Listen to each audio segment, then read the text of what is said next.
Alright students, so in this video we are going to be talking about the difference between displacement and distance traveled. We'll look at a simple problem in this video and then we'll go ahead and take a look at some more advanced problems in a couple other videos that you guys will be looking at tonight as well. So don't just watch this video, but make sure you're watching the other videos as well on the more advanced problems using displacement. So as we mentioned, we're going to be talking about the difference between distance and displacement, and you heard some of that from your peers. So let's go ahead and start ourselves off with a problem that we can all relate to.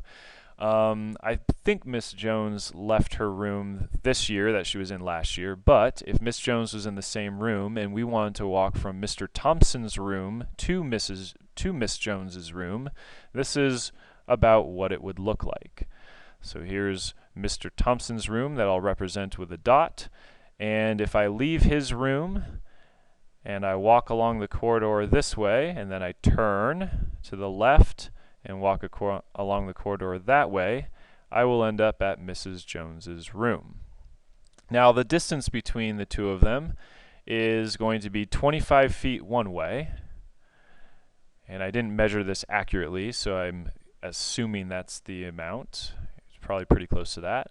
So leaving Mr. Thompson's room, I'm walking 25 feet, and then I'm turning left, and I'm walking about 40 feet to get to Mrs. Jones's old room. Now, I'm going to add a compass here so we can identify the actual direction that everything's at. So Mrs. Jones's room points to the east, and Mr. Thompson's room is more towards the north part of that corridor.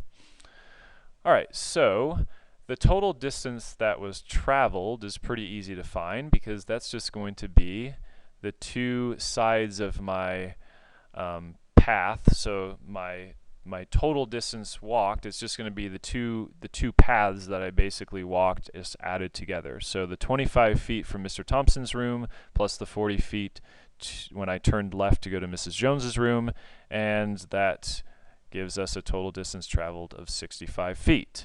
Alright, so that's easy, everyone's good with that, and everyone's saying, okay, like, what's the point?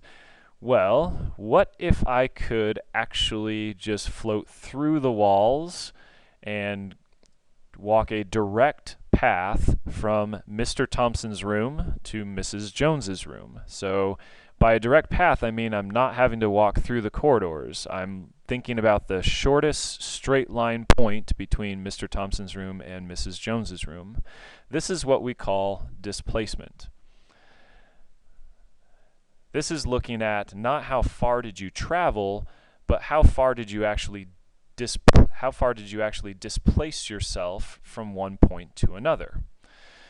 So as you guys can see, what we've created here is a right triangle, and hopefully you remember from the presentations that were given that a right triangle leads us to think of things from mathematics such as Pythagorean Theorem, which states a squared plus b squared equals c squared. So if I find the square of each side, add them together and take the square root, I can find the length of my hypotenuse.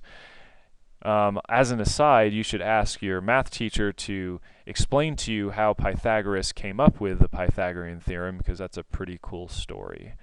But anyway, that's not for us to work on in this class.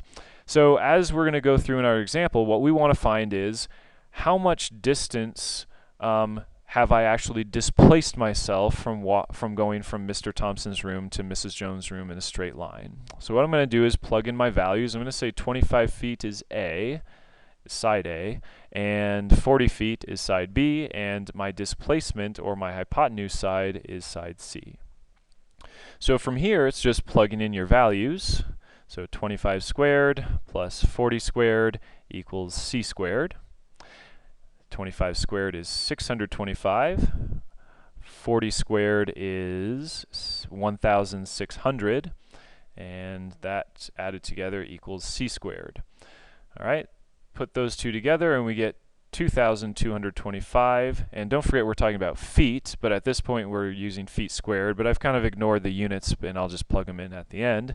So 2,225 equals c squared, and if we find the square root of both of those sides, our c squared turns into just c, and 2,225 squared turns into, or is,